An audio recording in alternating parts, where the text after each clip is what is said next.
атақты блогер Елдос пен оның жұбы Жонышка 9 жыл көптен күткен қуаныштары орындалды.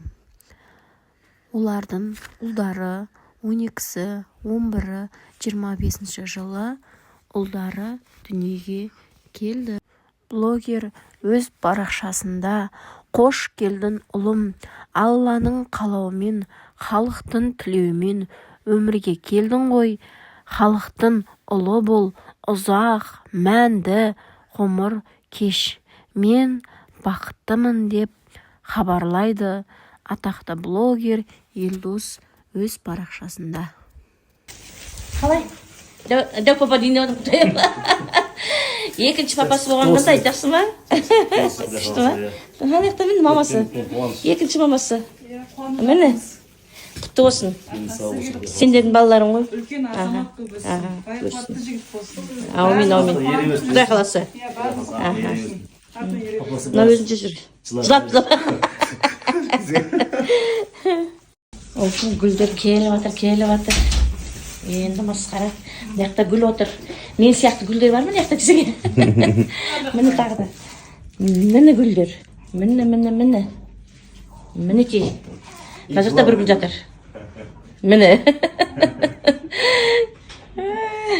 Біз үшін өзіміздің ішіміз жарылайын деп әрен келе жатырмыз. Міне самолеттан түскеніміз.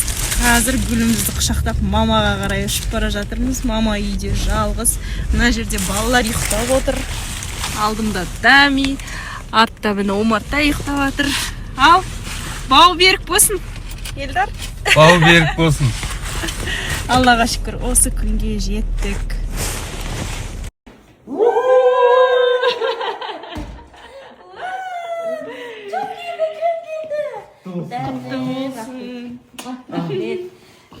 Бау берік болсын.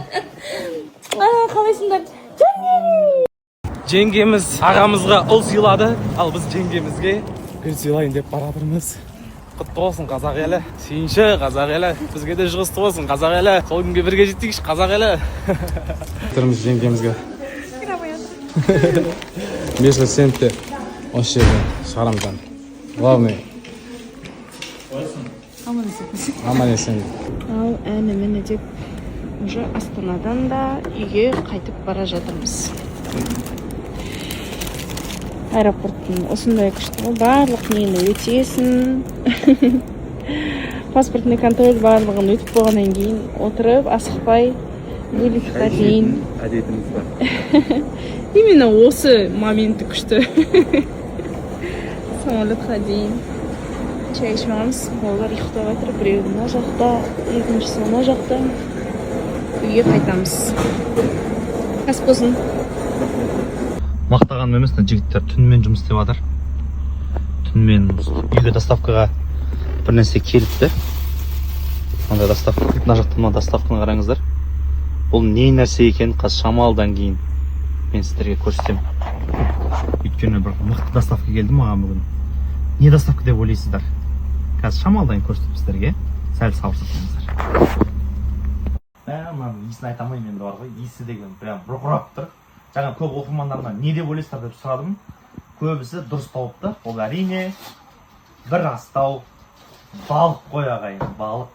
Балық қана емес, қазірге не екенін көрсетті. Маған бер. О, қарап алыңыздар. Мына бір үлкен астаудың ішінде қуырылған балық.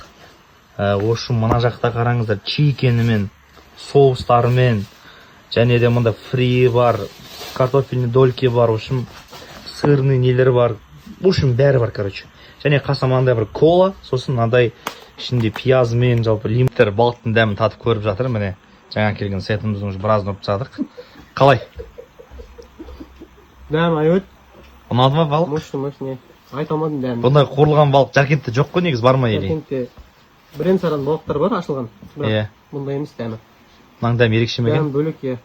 Міне Сіздерге кеңес беремін, Бекстан оқырмандары. Әне. Заказ беріп алдырыңыздар. Жақсылығын айтып жатыр. Дәмі мощный. Әне. Мама қалай? Күшті дәмді.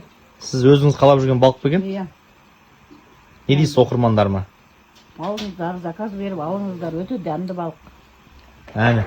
мен мамам анам ол нәрсені айта бермейді негізі, бірақ мына балық действительно бәрімізге ұнап жатыр. Кәдімгі чикені де, бағлығы да, соустары да кайф енді. Сол жеп отырмыз, ас болсын бізге.